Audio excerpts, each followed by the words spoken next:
Hello dear friends, welcome back to my channel cook with Kathu. അപ്പോൾ നമ്മളിന്ന് ഉണ്ടാക്കാൻ പോകുന്നത് ഓട്സ് പായസമാണ്. നമ്മൾ ഓട്സ് വെച്ചിട്ടാണ് ഇന്ന് ഈ പായസം ഉണ്ടാക്കുന്നത്. അപ്പോൾ അതെങ്ങനെ ഉണ്ടാക്കാമെന്ന് നോക്കാം. ഓട്സ് പായസം ഉണ്ടാക്കാൻ വേണ്ടിയിട്ട് ഞാൻ വലിയ 2 ഏത്തപ്പഴം എടുത്തിട്ടുണ്ട്. അതൊന്ന് മിക്സിയിൽ ജാറിലിട്ട് അരച്ചെടുക്കണം. ഇനി ഞാൻ ഇവിടെ 3 കപ്പ് ഓട്സാണ് എടുത്തിട്ടുള്ളത്.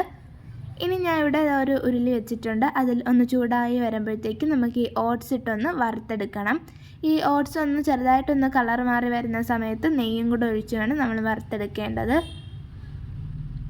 അപ്പോൾ എന്താ ഒന്ന് കളർ മാറി വരുന്നത് വരെ ഒന്ന് ഓട്സ് വറുത്തെടുക്കണം. അപ്പോൾ ഒന്ന് കളർ മാറി വന്ന സമയത്ത് ഞാൻ നെയ്യ് ഒഴിച്ച് കൊടുത്തിട്ടുണ്ട്. അങ്ങനെ നെയ്യ് ഒഴിച്ച് ഒന്ന് വറുത്തെടുക്കാം.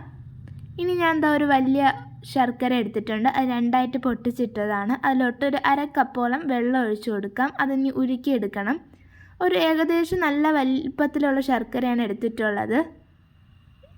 ഇപ്പോൾ നന്നായിട്ട് അത് മെൽറ്റായി കിട്ടിയിട്ടുണ്ട്. ഇനി ഞാൻ ആ ഉരുളിയിൽ തന്നെ നെയ്യ് ഒഴിച്ചു കൊടുത്തിട്ട് നമ്മുടെ കാഷ്നട്ടും കിസ്മിസും ഒന്ന് നെയ്യിൽ വറുത്തെടുത്തിട്ടുണ്ട്.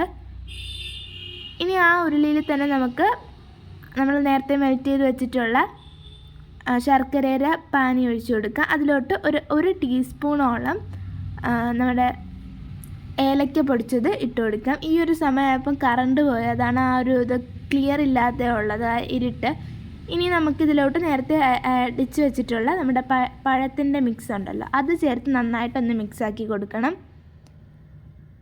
നന്നായിട്ടൊന്ന് മിക്സാക്കി കൊടുക്കാം. ശരിക്കും നല്ലൊരു നന്നായിട്ട് മിക്സാകുന്ന രീതിയിൽ വേണം നമ്മളിത് മിക്സാക്കി കൊടുക്കേണ്ടത്. ആ പഴം നന്നായിട്ടൊന്ന് മിക്സായി കിട്ടണം. ശരിക്കും ഈ പായസം നല്ല ടേസ്റ്റാണ്. നമ്മുടെ സാധാരണ പായസത്തിനെയൊക്കെ പോലെ തന്നെയാണ്, അതും നല്ലൊരു ടേസ്റ്റുള്ള പായസമാണിത്. എല്ലാവരും ഇത് ട്രൈ ചെയ്ത് നോക്കണം. ഇപ്പം നന്നായിട്ട് മിക്സായി കിട്ടിയിട്ടുണ്ട്. പഴം അരയ്ക്കുമ്പോൾ കട്ടകളൊന്നും കെട്ടാതെ നല്ല രീതിയിൽ പേസ്റ്റ് പരുവത്തിൽ അരച്ചെടുക്കുക.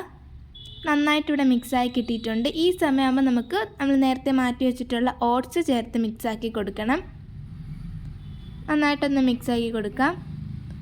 ഓട്സ് മുഴുവനും ഒന്ന് മിക്സായി കിട്ടുന്ന രീതിയിൽ. ഇപ്പോൾ നമ്മൾ മിക്സാക്കി എടുക്കുമ്പോൾ ചെറിയ തിക്കായിട്ട് വരും, ചെറുതായിട്ട് ഇതൊന്ന് തിക്കായിട്ട് വരും. ഈ സമയത്ത് നമ്മൾ 2ാം പാൽ, തേങ്ങാപ്പാൽ പിഴിഞ്ഞെടുത്താണ്, അതിൻ്റെ 2ാം പാൽ ഒഴിച്ചു കൊടുക്കുക. 2ാം പാൽ ഒഴിച്ച് നന്നായിട്ടൊന്ന് മിക്സാക്കി കൊടുക്കണം.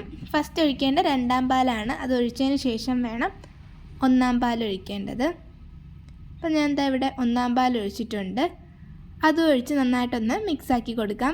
ഈ സമയത്തും കറണ്ട് ഇല്ല, അപ്പോൾ ഞാൻ മൊബൈലിൻ്റെ ആ ഒരു ലൈറ്റിലാണ് ഈ വീഡിയോ എടുത്തിട്ടുള്ളത്. അപ്പോൾ കറക്റ്റ് കളർ നമുക്ക് ഇതിൽ കാണാൻ പറ്റില്ല.